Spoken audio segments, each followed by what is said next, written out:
A Tale of Two Cities by Charles Dickens. The story takes place in the French Revolution.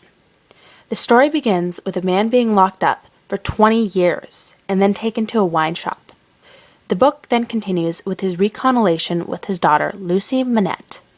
The people that found her dad, Dr. Manette, were Madame Defarge, Monsieur Defarge, and Mr. Lorry. Monsieur and Madame own a wine shop. Mr. Lorry soon became a close family friend with them and was initiated into the family.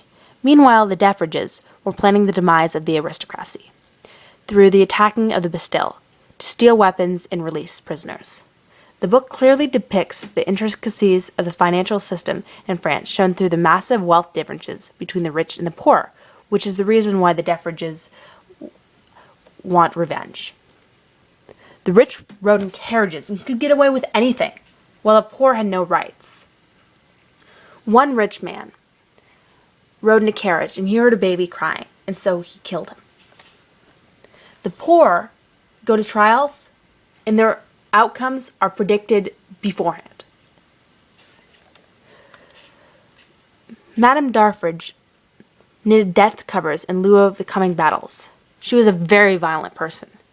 The book also follows Lucy and her many love interests in the struggle true love brings in a time of suspicion, deception, cruelty, and immense violence. The book shows how crooked the legal system was, and how instantly decisions can be changed, even after the court claimed it made its final decision. This shows how powerful the government is, and the hatred towards whoever they believe are traitors. It also shows how money is power, and therefore since the poor did not have money, they had no control of their destiny. One moral that is shown through the book is people can change. People are not necessarily defined by their past accomplishments and failures of their ancestors. It also demonstrates how hope and staying positive can assist one in surviving any treacherous obstacles the world throws at them. The novel shows how the original idea of a revolution can get warped when revenge and power are involved. The book makes one have many questions about revolution, such as, is change a good thing? What is a revolution?